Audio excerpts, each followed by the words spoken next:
Dawn peeled the frost off a corrugated door. Two sisters pressed flat to it, breath-fogging metal, whispering the same line like prayer. "We can't run any more. Please, just one night." A V-twin growled awake inside. A skull and wings patch stepped into the light and froze. "Before we start the story, tell us, where in the world are you watching this from? And if you enjoy our stories, please consider subscribing to our channel. It'll help us reach our goal of 1,000 subscribers and keep sharing more inspiring content with you. Coldwater Bend still slept. Log trucks lined the lot, River wearing a skin of steam. When Rowan and Ivy slipped behind the iron chapel, the hellsangels clubhouse disguised as a dead machine shop. Rowan's backpack was ripped. Ivy's sneakers split at the toes. Highway 26 yawned behind them, empty and dangerous. Rowan tapped the steel door. 3 soft knocks that sounded like hollow bones. "Just one night," Ivy whispered. "Inside, someone killed the music."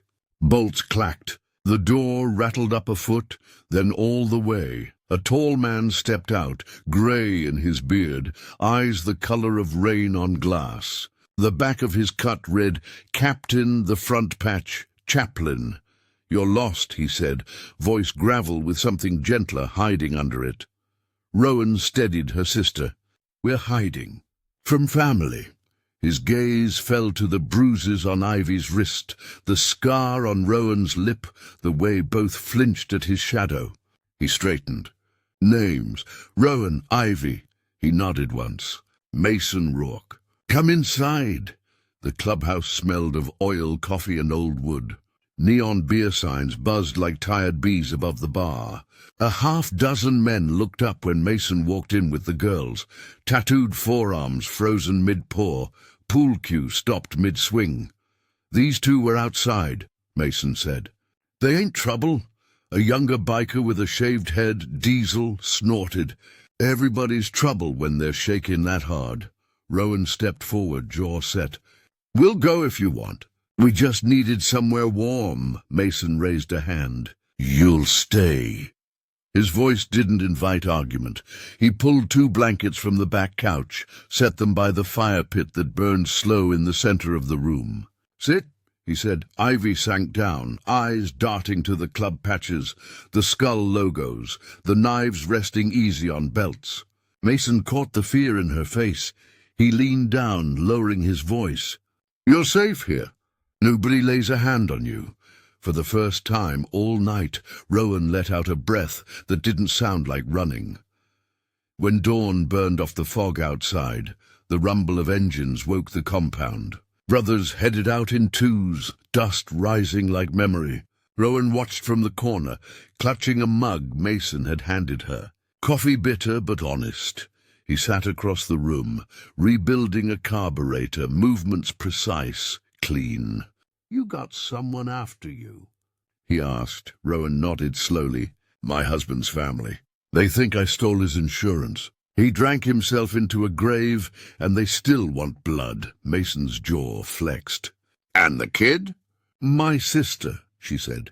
"They said they'd take her too, 'cause she owed them for food and roof."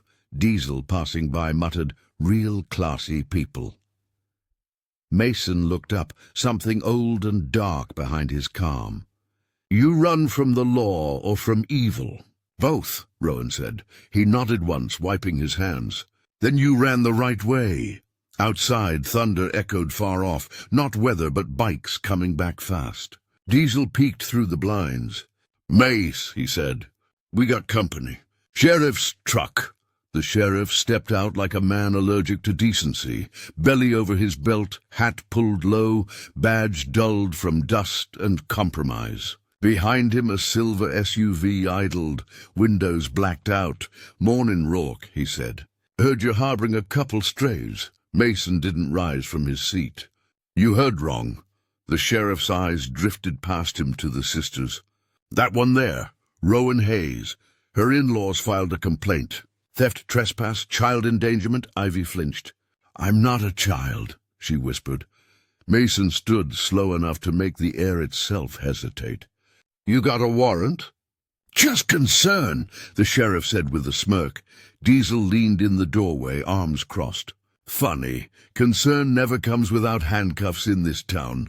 The sheriff spat in the dirt. Keep your patch out of family matters, Rourke. You don't want your club dragged through court again. Mason's voice dropped low. You drag my name, you'll need more than paper. The sheriff's smile faded. He backed up, muttering, You'll regret this. As his truck rolled off, Mason exhaled. Lock the gate. That night, the clubhouse dimmed to quiet hums and clinking bottles. The sisters sat by the old jukebox, the hum of a country song whispering through static. Ivy drew patterns in the dust with her finger. Why are you helping us? Mason looked up from cleaning his gun. Not a threat, just habit. Because once, someone helped me. And I didn't deserve it either. Rowan studied him in the low light. You were in a gang war, right? He gave a half-smile. Still am. Difference is, these days, it's not over territory. It's over what kind of man I get to be. Diesel passed by with a beer. He used to be road captain. Buried 3 brothers in one summer. Swore off blood unless it was worth it. Rowan's throat tightened. And we're worth it? Mason looked at her then, steady, unflinching. You're breathing, ain't you? That's enough. Outside, the night wind carried faint shouting from down the highway. Mason's eyes darkened. Guess mercy don't stay secret long. The pounding started just after midnight. Steel against steel. Voices outside yelling through the rain. Diesel was first to the door, pistol drawn. 2 trucks, no plates. 4 men minimum. Mason moved slow, deliberate, sliding on his leather cut. They found him. Rowan froze at the sound. It's them, she whispered. My husband's brothers. Mason turned, eyes sharp. They touch this gate, they touch us. Outside, headlights cut through the storm. The first truck stopped at the chain fence, engines growling like hungry beasts. A voice yelled, You got something that belongs to us. Mason stepped into the rain, no weapon in hand, only his presence, calm, carved in defiance. She's a widow, not property. You best remember that. Laughter echoed from the truck. You think that patch makes you God? No, Mason said, but it'll make me the devil you wish you hadn't met. The thunder swallowed his words, but the meaning hung in the air like a drawn blade. Inside, Rowan pulled Ivy into the back hallway, hands shaking. Stay quiet, no matter what you hear. Diesel tossed Mason a rifle, the wood worn smooth by years of use. You sure you want to start this? Mason chambered a round. They started it the moment they called Payne family business. The headlights moved closer, tires crunching gravel. Then a window shattered, bottle, flame, glass. The fire licked the doorway. Molotov! Diesel shouted. Mason doused it with a blanket, smoke clawing up the walls.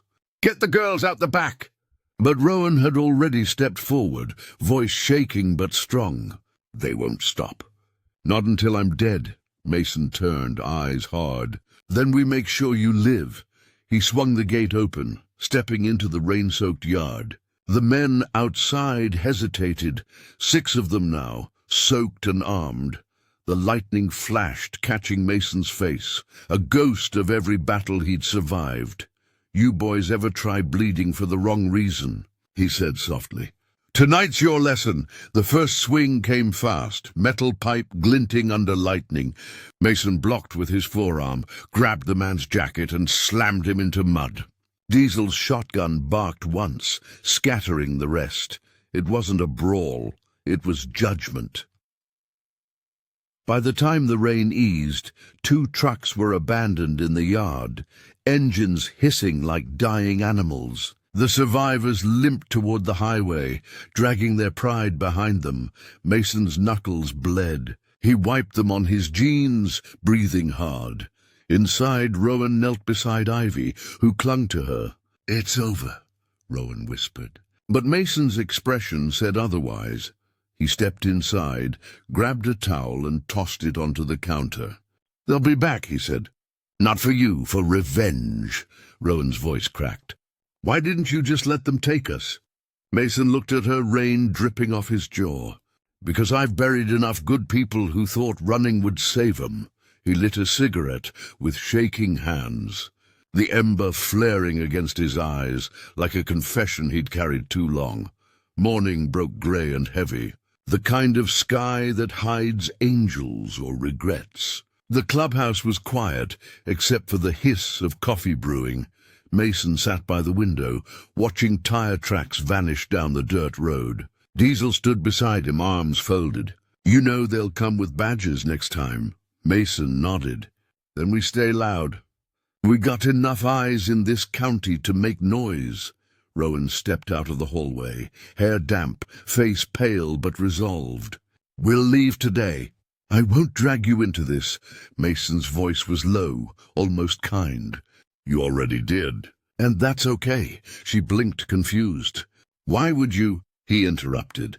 "You think angels just ride for chaos? We ride for the lost ones. The ones no one believes." Diesel smirked. "Hell, sometimes we are them."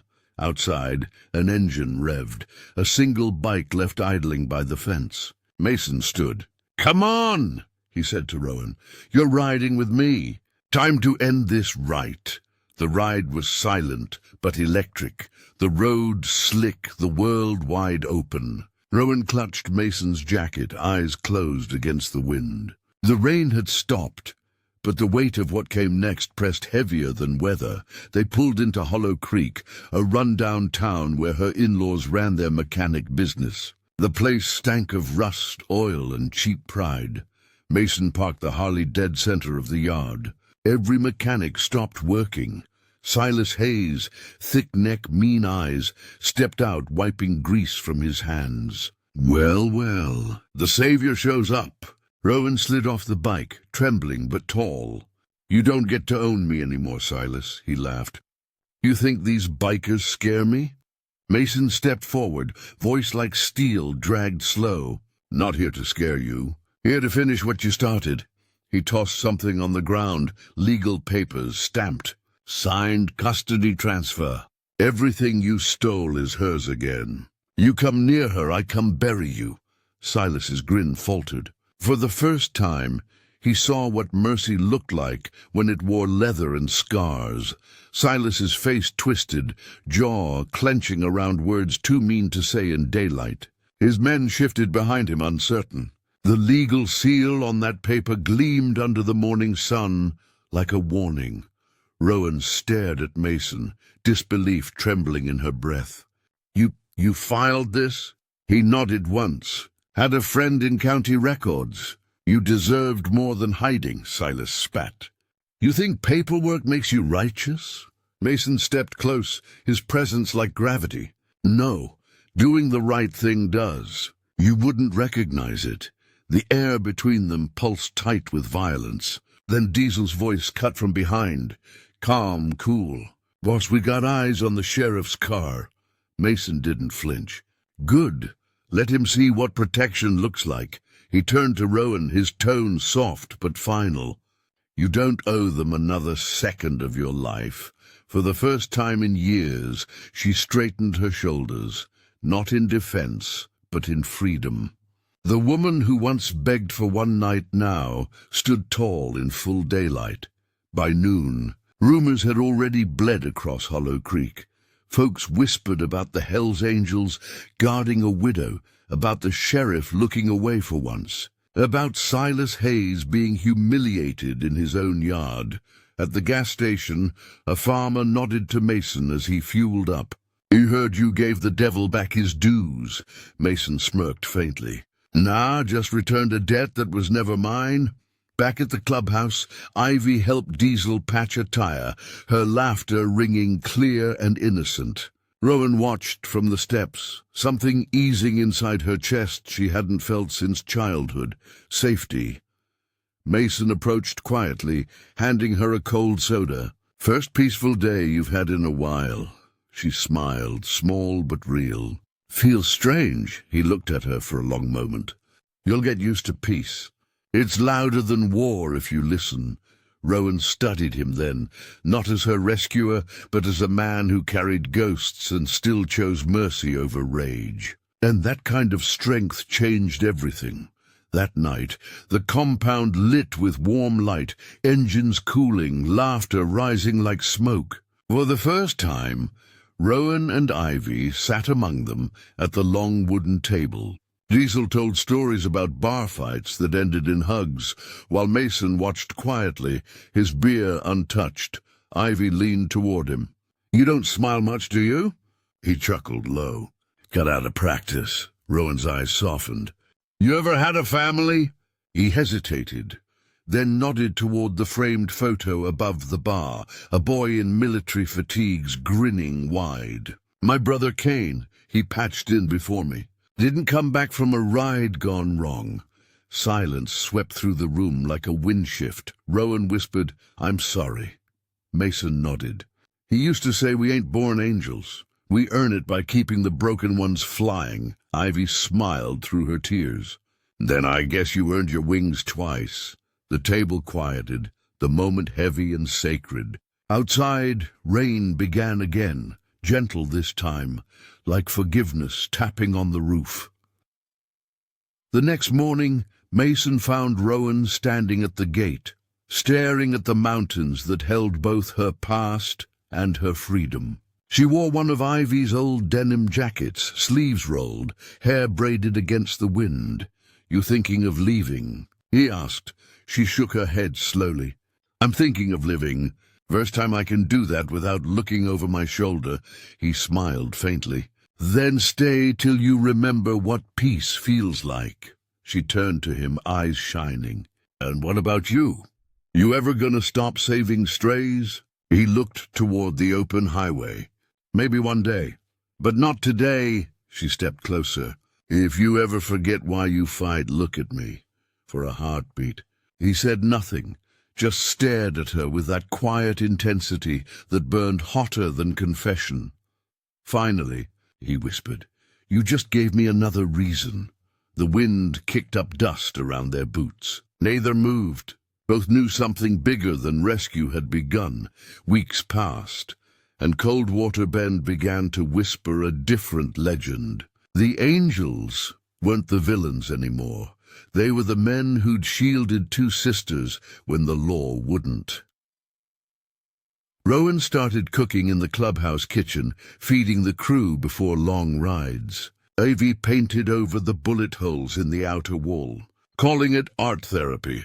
Diesel joked she should sign it Saint Ivy of Broken Things. Every evening, Mason sat on the porch with coffee, watching the girls laugh. The sunset melting gold across the bikes. Peace didn't erase the past, but it made surviving worth it.